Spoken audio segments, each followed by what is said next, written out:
Hi friends, હું છું કીર્તિસ કિચનમાં તમારું સ્વાગત કરું છું।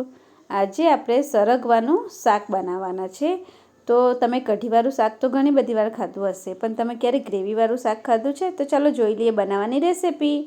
એના માટે મેં આવી 500 ગ્રામ જેટલી સરગવો લઈ લીધી છે।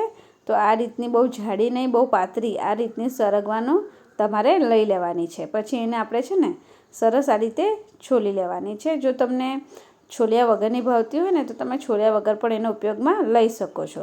સરગવો શરીર માટે બહુ જ ગુણકારી હોય છે, તો એનું શાક ખાવું બહુ જ સારું ગણવામાં આવે છે। અને આને તમે ખાલી બાફીને એનું પાણી પીવો ને એ પણ તમને બહુ જ ગુણ કરે છે। તો તમે એને બાફીને એનું પાણી પણ પી શકો છો, પણ તમે આ રીતે એને છોલીને એનું શાક બનાવો ને તો એનું શાક બહુ જ સરસ ટેસ્ટી બને છે। તો આ રીતે આપણે સરગવાને છોલી લઈશું અને પછી આ રીતના પીસ કરી લઈશું। તમને જે પ્રકારે નાના મોટા ગમે ને એ પ્રકારે તમારે પીસ કરી લેવાના છે। આ રીતે હું બધી જ સરગવો છોલીને કટ કરી લેવાની છે। તમે જોઈ શકો છો બધી જ સરગવાને મેં છોલીને કટ કરી લીધી છે।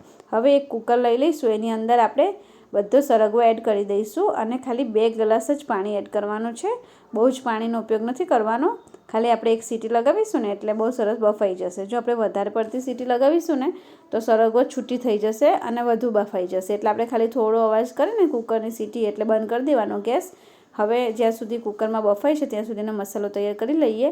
તો મેં બેસન એક વાટકાની અંદર 2 ચમચી જેટલું બેસન લઈ લીધું છે। થોડું પાણી નાખીને પહેલાં મિક્સ કરશું અને થોડું બીજું પાણી એડ કરીશું। એટલે આપણે આ રીતે મિક્સ કરીશું ને, એકદમ વધારે પાણી નથી એડ કરી દેવાનું, નહીં તો પછી એની અંદર ગાંઠા વળી જાય છે। એટલે થોડું પાણી નાખીને મિક્સ કરીએ ને તો શું એની અંદર બેસનના ગોળીઓ નથી વળતી, એટલે સરસ મજાનું આ રીતે બેસન આપણે ઓગાળી લેવાનો છે।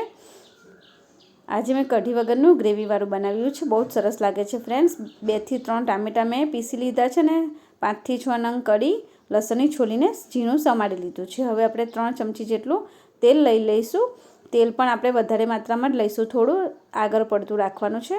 હવે તેલ ગરમ થાય એટલે અડધી ચમચી રાઈ એડ કરવાની છે, અડધી ચમચી જીરું એડ કર્યું છે અને થોડા 8 થી 10 નંગ જેટલા લીમડાના પાન લઈ લીધા છે। હવે બધું સરસ તતરાઈ જાય એટલે અડધી ચમચી જેટલી મેં હિંગનો ઉપયોગ કર્યો છે। પછી જે ઝીણું સમારેલું લસણ છે ને એને પણ આપણે એડ કરી દેવાનું છે। હવે લસણ આપણું સરસ લાલ થઈ જાય એટલે એની અંદર આપણે બધા મસાલા કરી લેવાના છે। આ રીતે તમે સરગવાનું શાક બનાવશો ને ફ્રેન્ડ્સ, ઘરમાં બધાને જ બહુ ભાવશે।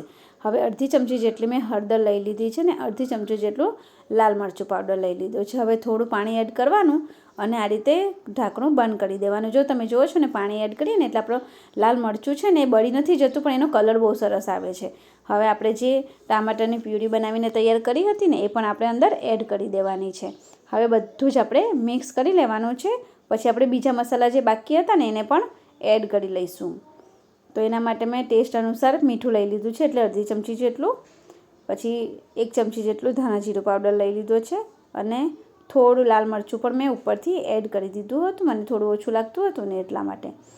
અને તમે મસાલાની અંદર વઘારની અંદર જો મસાલાનો હળદરનો ઉપયોગ કરો ને, હળદર અને મરચુંનો, તો એનો કલર બી બહુ સરસ આવે છે શાકનો અને એનો ટેસ્ટ પણ બહુ જ સરસ હોય છે અને સુગંધ પણ બહુ સરસ આવે છે। તો ગ્રેવી થોડી ઉકળે એટલે આપણે સરગવો છે ને આ રીતની બફાઈ જાય ને એટલે અંદર એડ કરી દેવાની છે। મારી થોડી વધારે જ બફાઈ ગઈ છે, પણ બહુ જ સીટી નહીં વઘારવાની, એટલે છે ને બહુ જ ના બફાઈ જાય, થોડી જ બફાવા દેવાની। આ રીતે મસ્ત સરગવાની એડ કરીને મિક્સ કરી લઈશું। પછી જે બેસન આપણે બનાવીને એનો ઘોળ તૈયાર કર્યો છે ને એ પણ અંદર એડ કરી દઈશું।